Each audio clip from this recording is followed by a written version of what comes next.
The steady tick of the grandfather clock filled the room, marking time like a distant heartbeat.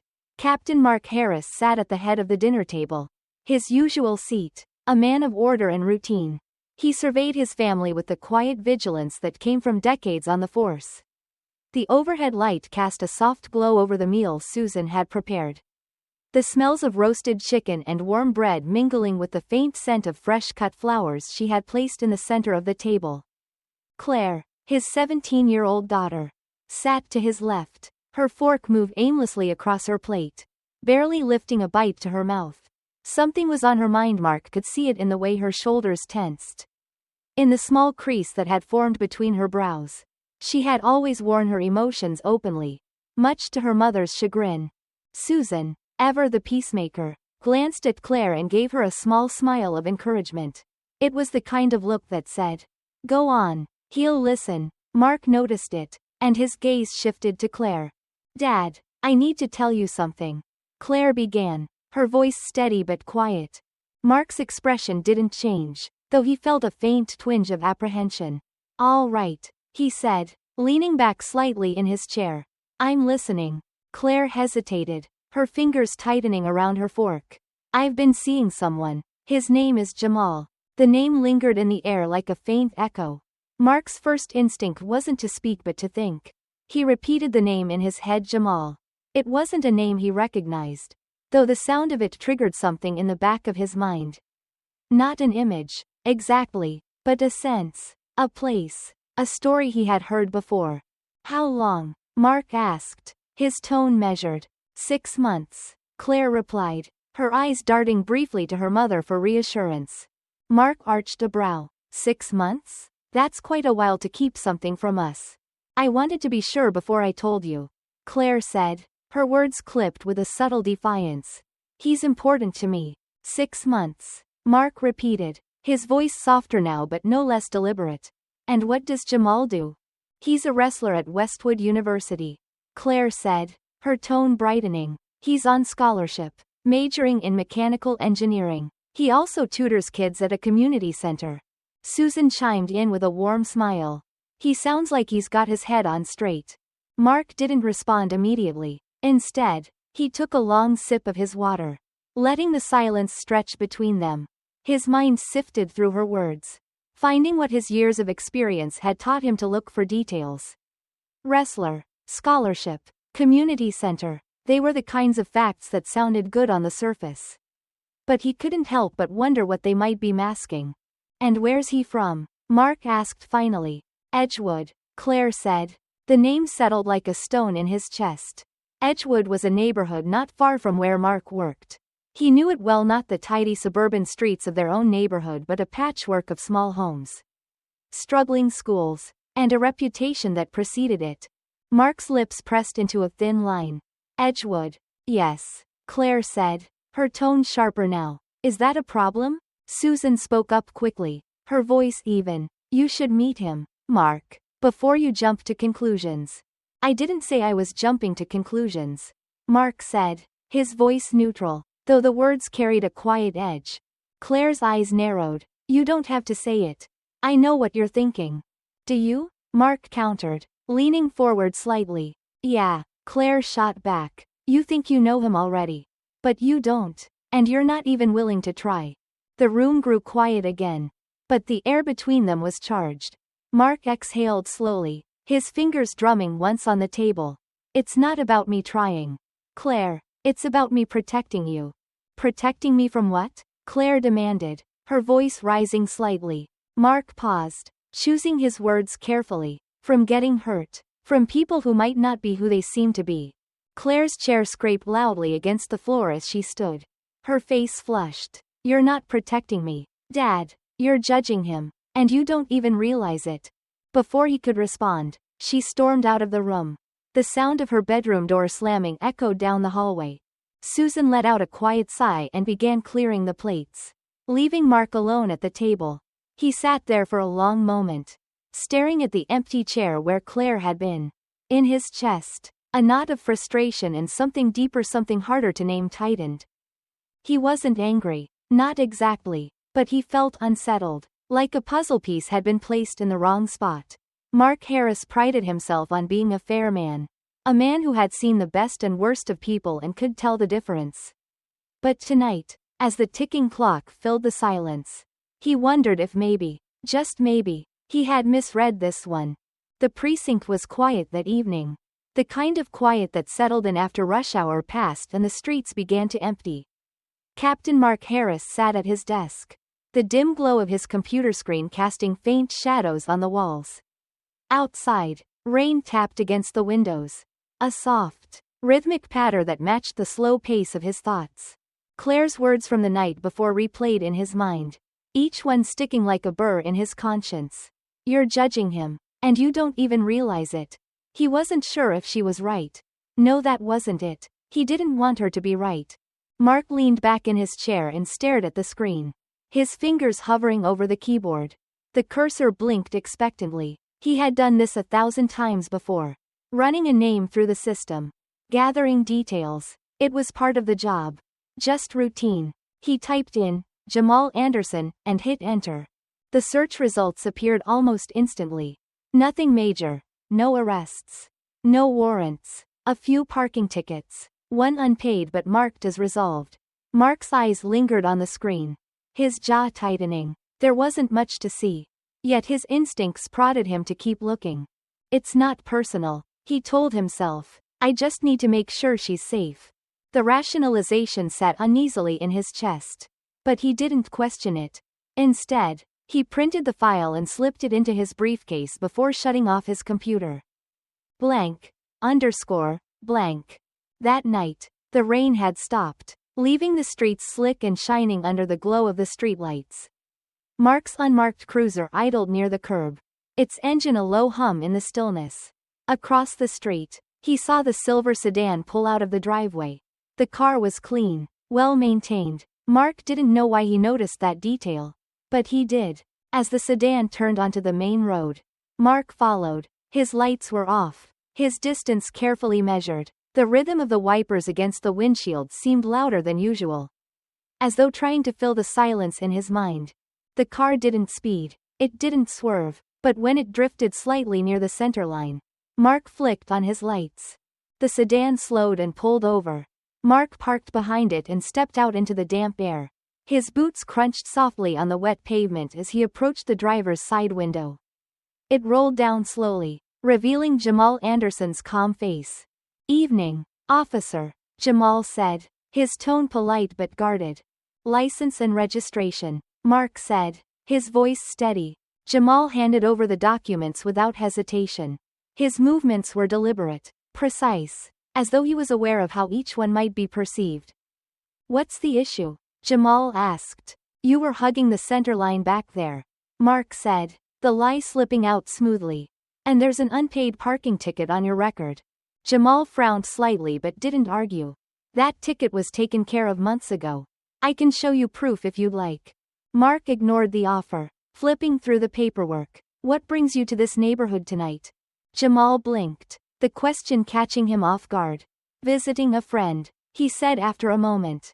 Mark's gaze didn't waver. Emily Harris, right? Jamal's shoulders squared slightly, his posture shifting. Yes, sir. She's my girlfriend. Mark let the words hang in the air for a beat too long. Finally, he leaned in closer, his tone sharpening. You ever been in trouble with the law?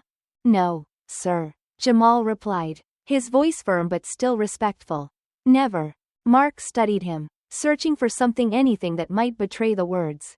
But Jamal's face remained calm, his eyes steady. Nothing at all? Mark pressed. No fights? No misunderstandings? Jamal's jaw tightened, the first crack in his composure. I've worked hard to avoid situations like that. Worked hard, Mark echoed, his tone laced with quiet skepticism. Why would you need to work hard to stay out of trouble? Jamal's eyes didn't flinch, but his voice turned colder. Because people like me don't always get the benefit of the doubt. The statement landed between them, heavy and unspoken in its implication. Mark felt a flicker of something he couldn't quite name, discomfort. Maybe, or the faintest pang of recognition. He straightened up, crossing his arms. You'd better keep it that way, Mark said finally, his voice low but pointed. Because if I find out you're lying or you step out of line, I'll deal with it myself. Understood? Jamal's gaze didn't waver. I don't plan on giving you a reason. Officer Harris. Good, Mark said, tossing the documents back through the window. Drive safe. Jamal took the papers, his fingers brushing against the steering wheel with deliberate care. You too, he said simply before rolling up the window and driving off. Mark stood there for a moment, watching the taillights fade into the distance. His grip tightened around the edge of the cruiser door. He told himself he was justified, that this was about protecting Claire. But deep down, the justification felt hollow. He climbed back into his car and sat there in the silence, the echo of Jamal's words ringing in his ears. Because people like me don't always get the benefit of the doubt. The phrase lingered, quiet but insistent, as the rain began to fall again. The Murphy house was unusually quiet that evening. The television, often tuned to the nightly news, sat dark and silent. Mark Harris stood at the kitchen sink, rinsing his coffee cup under the stream of warm water. Outside, the last traces of sunlight were fading, leaving the sky streaked with muted shades of gray. Claire had been unusually withdrawn all day, retreating to her room after school. Susan had shot Mark a few cautious glances, sensing the tension that had been building since the night before. Mark hadn't said much, but his silence carried the weight of his disapproval. The sound of footsteps broke the stillness. Claire entered the kitchen, her shoulders squared and her jaw set. Mark could tell she had been working up to this moment, rehearsing what she was about to say. Dad, we need to talk. Mark turned off the faucet and set the mug on the counter. He didn't turn around right away. All right, what's on your mind? You pulled Jamal over last night, she said, her tone steady but sharp. Mark froze for half a beat before turning to face her. I did. Why? I had my reasons, he said evenly. Claire's eyes narrowed. What reasons? He told me you made up some excuse about a parking ticket. It wasn't an excuse, Mark replied, his voice calm but firm. I needed to make sure everything checked out. Checked out? Claire repeated, her voice rising slightly. Dad, he's not some criminal you can run a background check on whenever you feel like it. He's my boyfriend, and that's exactly why I did it, Mark said, crossing his arms. I need to know who he is. Claire, I need to know he's someone I can trust around you.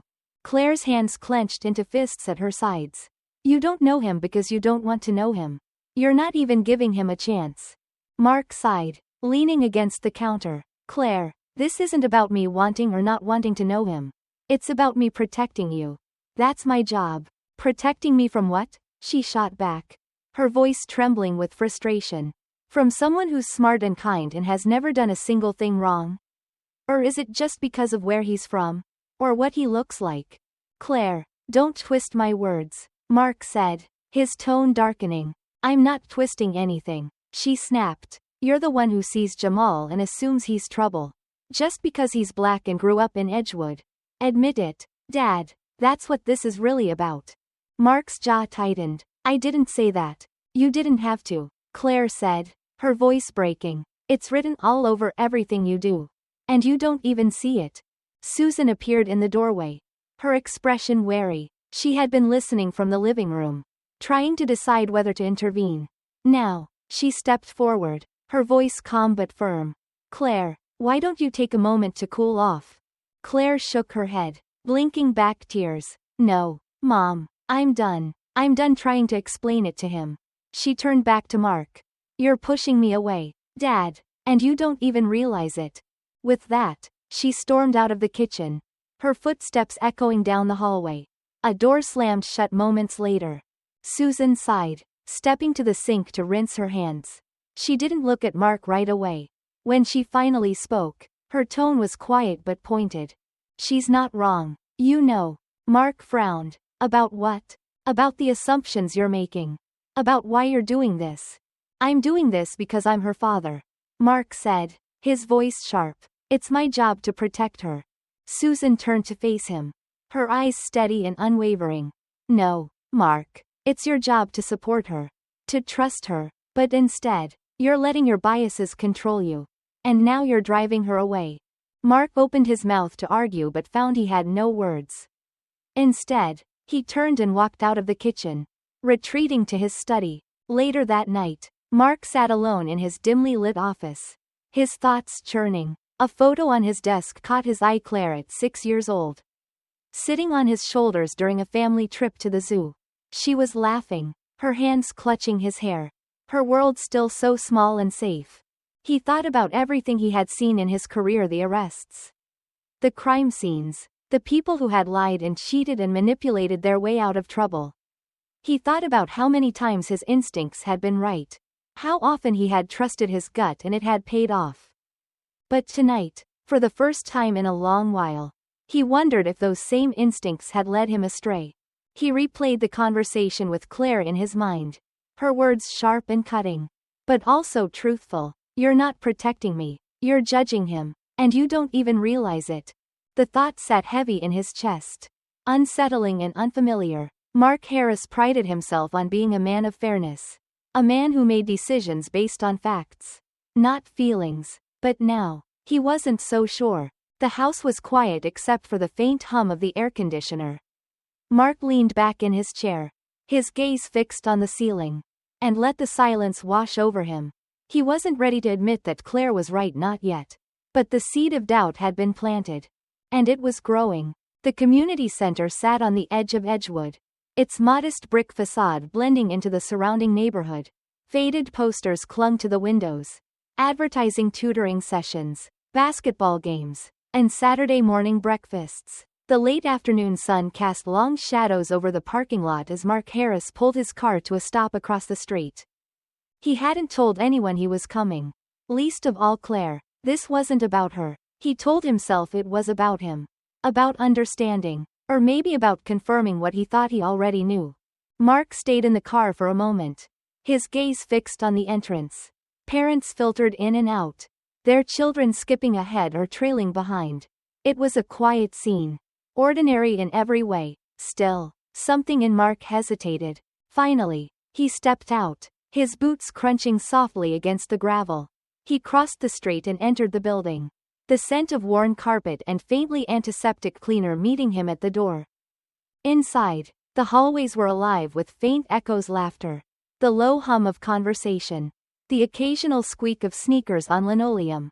Mark followed the sound of voices until he reached a classroom near the back of the building. The door was propped open, and he lingered just outside, leaning against the frame. Jamal stood at the front of the room, a whiteboard behind him covered in neat equations. A group of middle schoolers sat at desks, their faces intent, brows furrowed in concentration. Jamal moved between them with easy confidence, his voice calm and patient as he explained a math problem. "All right," Jamal said, pointing to the equation on the board. "So if we've got 3x equals 15, what's the next step?" A girl in the front row raised her hand tentatively. "You divide by 3, she said, her voice quiet. Jamal grinned. "Exactly. And what's x? 5? 5, Jamal confirmed with a nod. "Boom. You've got it." He held up his hand, and the girl gave him a shy high five before ducking her head with a smile. Mark watched in silence, his arms crossed. He noticed the way Jamal moved through the room, leaning down to help one student with their notes, crouching beside another to offer encouragement. His words were steady, deliberate, never rushed. He wasn't just teaching equations, he was building confidence. A boy at the back of the room spoke up, his tone uncertain. "What if x is, like, a decimal?" "Good question," Jamal said, turning back to the board. "Decimals can look tricky, but they're just numbers like anything else. Let's try one out." As Jamal worked through the example, the boy leaned forward, his pencil flying across the page.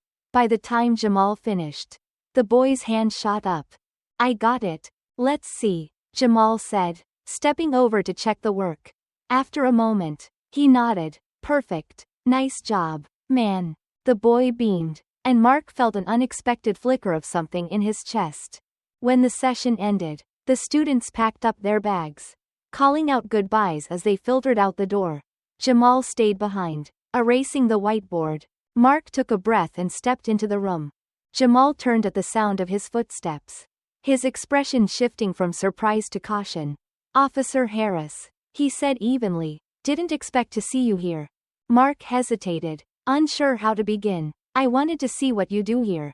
Jamal raised an eyebrow. And? Mark glanced around the room, his gaze landing briefly on the equations still faintly visible on the whiteboard. It's impressive. Jamal crossed his arms, leaning back against the desk. You came all this way to tell me that? Mark exhaled, his hands resting on his hips. I've been wrong about you, he admitted, the words feeling heavy and unfamiliar. About a lot of things. Jamal didn't respond right away. His expression didn't soften, but there was no anger in his voice when he finally spoke. What changed? Mark looked at him, his shoulders relaxing slightly. Seeing this. Seeing you. He paused, the silence stretching between them. I let my assumptions get in the way. That's on me. Jamal studied him for a moment, his posture still guarded. Apologies are easy, he said finally. But trust? That takes time. I know, Mark said, his voice quiet. And I don't expect you to forgive me overnight. But I'm willing to earn it. For the first time, Jamal's expression softened, just slightly. We'll see. Mark nodded, accepting the answer. As he left the community center, the evening air felt cooler, the fading sunlight brushing the tops of the buildings with gold. Mark didn't feel absolved, not yet, but for the first time in a long while, he felt like he was starting to see clearly. Sometimes, understanding didn't come all at once. It came in moments, quiet, ordinary moments, like the sound of a kid's pencil scratching across paper, or a young man's steady voice breaking down barriers one equation at a time. The dining room felt unusually formal that evening. Susan had taken the time to set out the good plates, the ones with the delicate blue trim that were usually reserved for holidays. The roast chicken was seasoned perfectly, the vegetables arranged in neat, colorful rows. Even the tablecloth had been ironed. Mark Harris adjusted his tie for the third time and frowned at his reflection in the hall mirror. He wasn't used to feeling nervous in his own home. But tonight was different. Tonight, Jamal Anderson was coming for dinner. Susan appeared behind him, her hands smoothing her apron.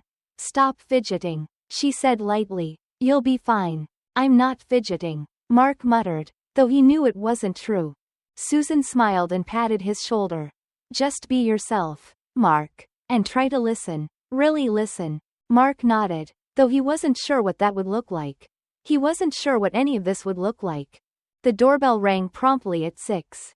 Claire shot up from the couch, her face lighting up in a way Mark hadn't seen in weeks.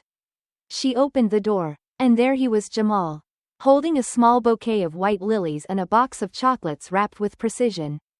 Good evening, Mr. Harris, Jamal said as he stepped inside, his voice polite but steady. He handed the flowers to Susan, who beamed. These are lovely, Susan said. Thank you, Jamal, and please, call me Susan. Jamal nodded, his attention shifting briefly to Claire, who gave him an encouraging smile. Mark stayed back, observing. Jamal was taller than he'd realized, his frame solid but not imposing. His movements were calm, deliberate, as though he was aware of how closely he was being watched. Shall we sit? Susan suggested, breaking the brief silence. The four of them settled at the table, the clink of utensils filling the room as plates were passed around. Susan steered the conversation with practiced ease, asking about Jamal's classes, his wrestling, and his work at the community center. Mechanical engineering, Susan said, her voice warm. That sounds like a challenging major. It is, Jamal replied, his tone thoughtful. But I've always enjoyed problem solving.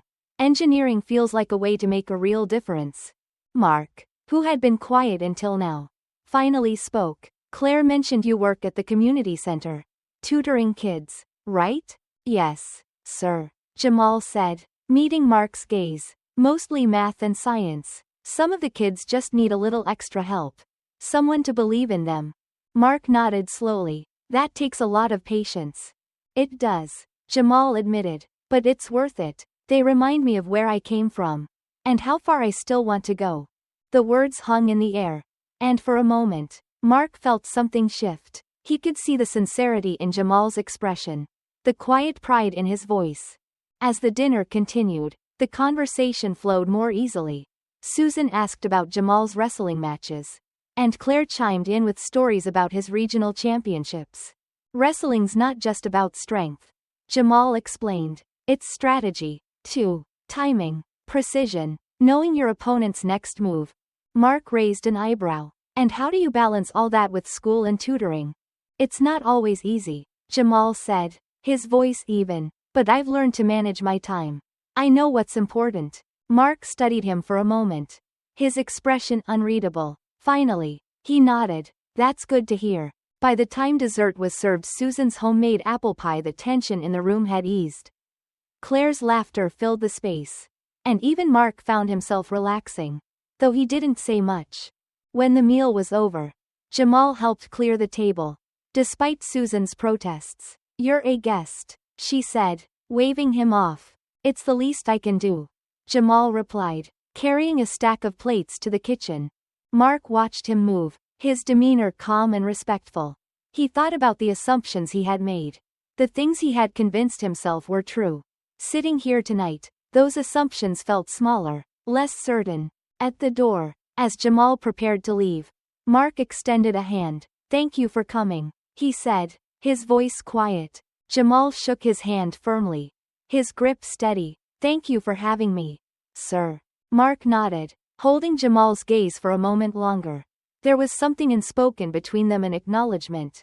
Perhaps, or the beginning of one. As the door closed, Mark turned to find Susan watching him, a knowing smile on her face. Well? She asked. Mark exhaled, his shoulders relaxing slightly. He's fine. Susan laughed softly. Fine? That's the best you can do? It's a start, Mark said, retreating to his study. But even as he sat alone in the quiet, the sound of Claire's laughter and Jamal's calm voice lingered in his mind. For the first time, Mark began to wonder if seeing Jamal as anything other than an outsider might be possible. And that thought, unsettling as it was, refused to let go. The diner was quiet that night, its fluorescent lights casting a pale glow over the rows of vinyl booths. Outside, the street was mostly empty, the occasional car passing through the stillness. Inside, Claire Harris and Jamal Anderson sat in a corner booth, their plates pushed to the side as they lingered over conversation. Claire leaned forward, her arms resting on the table. I can't believe you survived that midterm, she said, her tone teasing. Jamal smiled, shaking his head. Barely. I think I lost a year of my life in the process. They laughed softly, their voices blending into the gentle hum of the diner. For a moment, it felt like the world outside didn't exist. Like it was just the two of them. And then, the door swung open. A man stepped inside, his movements jerky and uncertain. He was older, his clothes rumpled, a baseball cap pulled low over his face. Something about him immediately drew the attention of the room.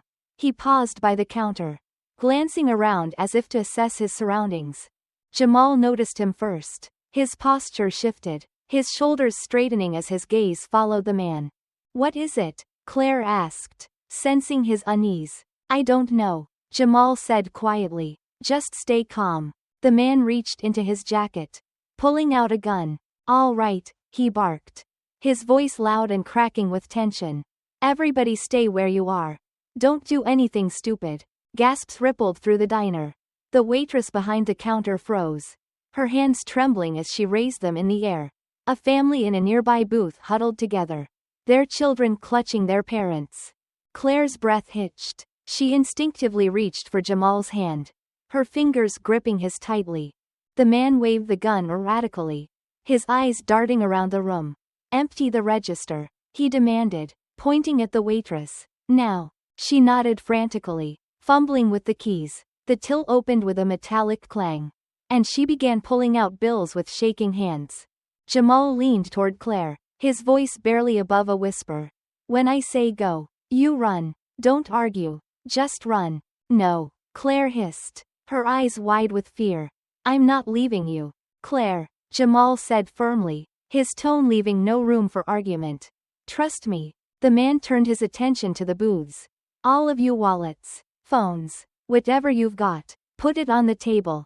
He moved closer, his steps uneven, his hand gripping the gun so tightly that his knuckles turned white. Jamal's eyes never left him. He could see the man's nervousness. The way his hand shook slightly. The sweat beading on his forehead. It wasn't just desperation. It was fear. The man reached their booth. His gaze flicking between Jamal and Claire. You. Put your stuff on the table. Jamal complied. Moving slowly, he placed his phone and wallet in front of him. His movements calm and deliberate. What about her? The man snapped, jerking his chin toward Claire. She doesn't have anything, Jamal said, his voice steady. The man scowled, leaning closer. I wasn't talking to you. That was when Jamal moved. In a single, fluid motion, he launched himself across the table, slamming into the man with enough force to knock the gun from his hand. The weapon skidded across the floor, coming to rest under a booth. Chaos erupted. Go, Jamal shouted, his voice cutting through the confusion. Claire scrambled out of the booth, pulling a nearby family with her as they rushed toward the door. The other patrons followed, their footsteps pounding against the tile as they fled into the night. Jamal wrestled the man to the ground, pinning him with a hold that was as precise as it was unyielding. The man thrashed beneath him, cursing and shouting, but Jamal didn't let go. Outside, sirens wailed, their sharp cries growing louder with each passing second. Mark Harris arrived at the scene just as the first officers were securing the perimeter. His heart pounded as he stepped out of his cruiser, his eyes scanning the crowd of onlookers. Then he saw her. Claire, he called, rushing toward her. Dad, she sobbed, throwing herself into his arms. Mark held her tightly, his chest tightening with both relief and fear. Are you hurt? Are you okay? I'm fine, she managed, her voice shaking. Jamal, he's still inside. He stopped him. Mark pulled back, his gaze snapping toward the diner. Through the large front window, he saw Jamal kneeling over the man, holding him securely as officers entered the building. Mark's breath caught. He watched as Jamal slowly released his hold, raising his hands as the officers moved in. They guided the man to his feet, cuffing him and leading him outside. Jamal stayed where he was, his chest heaving as he wiped a hand across his face. Mark walked toward the door, his steps deliberate. He entered the diner, the air thick with tension. Jamal looked up, their eyes meeting. For a moment, neither of them spoke. Finally, Mark broke the silence. You okay? Jamal nodded, his voice low. I'm fine. Mark hesitated, his gaze flicking to the overturned tables, the scattered belongings. He exhaled deeply. Thank you, he said quietly. Jamal didn't respond right away. When he finally spoke, his tone was measured. I did what anyone would have done. Mark nodded slowly, his expression unreadable. Not everyone would have had the courage. As the officers cleared the scene, Mark walked back outside, finding Claire waiting for him. She stood beside Susan, who had arrived moments earlier. Claire looked up at him, her eyes shining with tears. Did you talk to him? Mark nodded. I did. And? Mark's voice was quiet, almost reflective. He's a good man.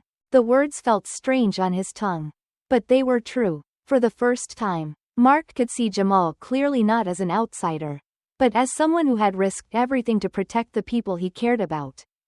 As the sirens faded into the distance, Mark realized that his perspective had shifted. And though he didn't yet know what that would mean, he understood one thing with certainty. Jamal Anderson was more than he had ever imagined. The precinct was quiet, save for the occasional ring of a phone or the soft murmur of voices from a distant office. Mark Harris sat at his desk, staring at the stack of papers in front of him.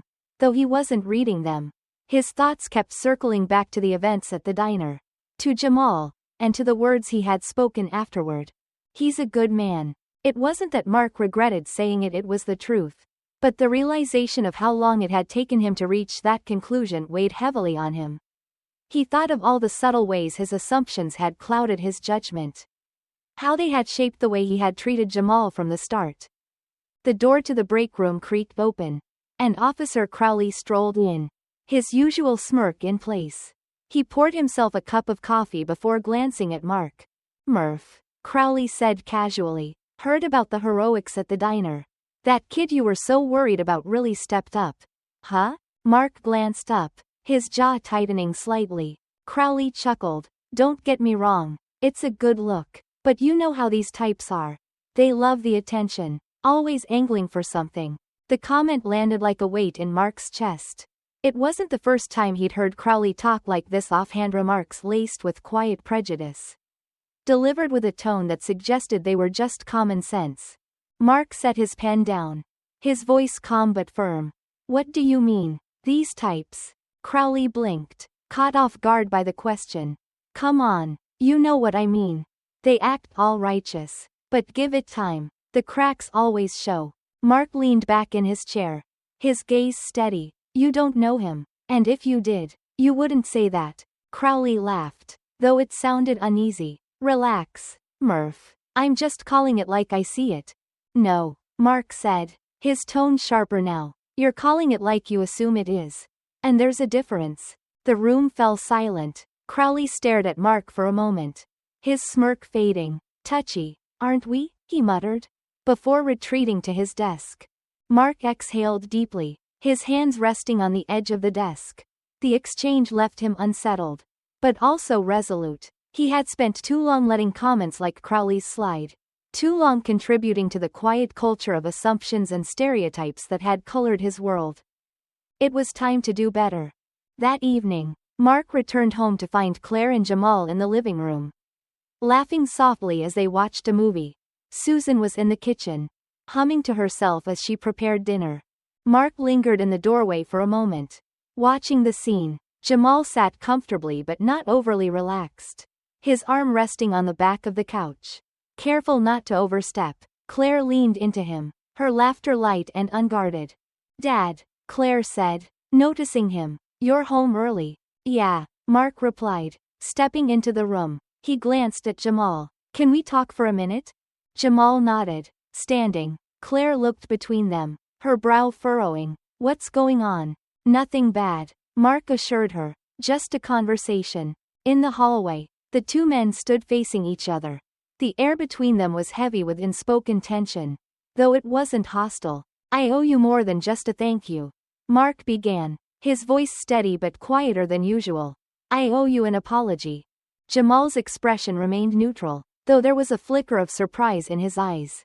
I misjudged you, Mark continued. From the moment Claire told me your name, I let my assumptions get in the way. I was wrong, and I'm sorry. Jamal studied him for a moment, his silence stretching. When he finally spoke, his voice was measured. I appreciate that, Mr. Harris. But it's not just about what you said or did. It's about what it meant. Mark nodded, his gaze steady. I know, and I can't change how I acted in the past. But I can do better going forward. I want to earn your trust. If you're willing to give me the chance. Jamal's posture relaxed slightly, though his tone remained thoughtful. Trust takes time, but I respect that you're willing to try. Mark extended his hand. Jamal looked at it for a moment before shaking it firmly. Later that night, Mark joined Susan on the porch, the cool night air brushing against them. She held a steaming cup of tea, her gaze fixed on the stars. How'd it go? She asked, her voice soft. He heard me, Mark replied. That's a start. Susan smiled faintly. You've come a long way, Mark. Mark leaned back in his chair, his thoughts turning over slowly. I've got a long way to go, he admitted. Susan reached for his hand, squeezing it gently. The important thing is you're trying. In the living room, Claire and Jamal's laughter drifted through the open window, blending with the quiet hum of crickets. For the first time in weeks, the house felt peaceful. Mark sat in the stillness, his heart heavier than he wanted to admit. He knew this wasn't the end of the journey, not for him, not for his family, and not for the larger forces that had shaped his assumptions for so long. But for now, it was enough to take one step closer to understanding. The arena was alive with energy, the rhythmic chants of the crowd blending into the hum of overhead lights. The sharp smell of polished gym floors and sweat hung in the air as fans packed into the stands, their voices rising and falling with anticipation. Mark Harris sat in the middle row, flanked by Susan on his right and Claire on his left. Across the aisle, Jamal's parents, Michelle and Robert Anderson, leaned forward in their seats, their expressions a mix of nervousness and pride. The announcer's voice echoed through the gym. And now, The final match of the evening, representing Westwood University. Jamal Anderson. The crowd erupted, and Claire was the first to leap to her feet, clapping and cheering with unrestrained enthusiasm. Mark stayed seated, clapping politely, his gaze fixed on Jamal as he stepped onto the mat. Jamal was composed, his face calm but focused. He moved with a quiet confidence, his shoulders loose, his steps measured. His opponent, a stocky wrestler from a rival university, paced at the other side of the mat, exuding intensity. "You nervous?" Susan asked softly, nudging Mark. Mark didn't answer immediately. His eyes remained on Jamal, taking in every detail: the way he adjusted his stance, the way he met his opponent's gaze without flinching. "No," Mark said finally. "He's ready." The match began with a sharp whistle, and the gym fell into an almost reverent silence. The two wrestlers circled each other, their movements precise and deliberate. Jamal's opponent struck first, lunging forward with explosive energy. Jamal sidestepped, his response swift and calculated. It wasn't just strength on display, it was strategy, patience, and a keen understanding of the moment. Mark found himself leaning forward, his fingers gripping the edge of his seat. He had seen this before, not on a wrestling mat, but in the field, in the way seasoned officers approached a tense situation. It was about control, about knowing when to act and when to wait. "Come on, Jamal," Claire whispered under her breath, her hands clasped tightly in her lap. The match ebbed and flowed, each move met with a counter, each hold broken with precision. The crowd alternated between roaring approval and hushed anticipation. And then, in the final moments, Jamal struck. He executed a flawless takedown, pinning his opponent with a combination of strength and technique that left no room for doubt. The whistle blew, and the referee raised Jamal's arm in victory. The gym erupted in cheers. Michelle Anderson wiped away tears, her face radiant with pride. Claire jumped to her feet, screaming and clapping, her joy spilling over. Even Susan let out a loud whoop, laughing at herself as she did. Mark stood slowly, his applause deliberate but genuine. His gaze stayed on Jamal, who glanced briefly toward the stands. Their eyes met, and in that brief connection, Mark saw something he hadn't fully grasped before: a quiet resilience, a determination that went beyond the match, beyond the crowd, beyond anything Mark had imagined. After the match, the families gathered in the hallway outside the locker rooms.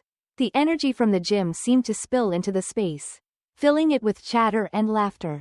Jamal emerged, his hair damp, a towel slung over his shoulder. Claire was the first to reach him, throwing her arms around his neck. "You were amazing," she said, her voice trembling with emotion. "Thanks," Jamal replied, his smile wide but humble. Michelle and Robert followed, pulling their son into a tight embrace. "We're so proud of you," Michelle said, her voice thick with emotion. "You earned this," Robert added, his tone steady but full of pride. Susan stepped forward next, hugging Jamal warmly. "You were incredible," she said, "absolutely incredible." Finally, Mark approached. He stood for a moment, his hands in his pockets, before extending one. "Congratulations," Mark said, his voice quieter than usual. "You earned this." Jamal shook his hand firmly, his grip steady but respectful. "Thank you, sir." Mark hesitated, then added, "You're a good man, Jamal. I see that now. I should have seen it sooner." Jamal's expression softened, though his voice remained measured. "It means a lot to hear that. Thank you." That night, as the families celebrated at a nearby restaurant, the atmosphere was light and warm. The Andersons and the Harrises sat together, their conversations flowing easily. Jamal's younger cousins darted between tables, their laughter echoing through the space. At one point, Michelle raised her glass. "To Jamal," she said, her voice carrying a quiet strength. "For showing all of us what it means to work hard, to stay true to yourself, and to never give up." "To Jamal," everyone echoed, lifting their glasses. Jamal ducked his head slightly, his smile modest. "It wasn't just me," he said. "I've had amazing people supporting me every step of the way." He glanced at Claire, his gratitude clear. Then, unexpectedly, his gaze shifted to Mark. And I'm grateful for everyone who's pushed me to be better. Jamal said, his voice steady, even when it wasn't easy. Mark felt a lump rise in his throat. But he managed a small nod. Later, as the celebration wound down, Mark stepped outside for some air. The night was cool, the stars faint against the dark sky. He leaned against the railing, his thoughts heavy but clear. Robert Anderson joined him after a moment, his hands resting on the rail. The two men stood in companionable silence before Robert spoke. He's quite the young man, Mark said finally. Robert smiled. We're proud of him. But it's not just about what he does, it's about who he is. Mark nodded slowly. I didn't see it at first. I let my assumptions get in the way. We've all been there, Robert said gently. The important thing is what you do once you realize it. Mark stared out at the quiet street, his thoughts turning over slowly. I'm trying, he said. That's all anyone can ask for, Robert replied. As Mark drove home that night, with Claire and Susan laughing softly in the back seat, he felt something he hadn't in a long time: hope. The road ahead wasn't perfect. There were still gaps to bridge, still work to be done. But for the first time, Mark felt like he was on the right path. And that, he realized, was enough.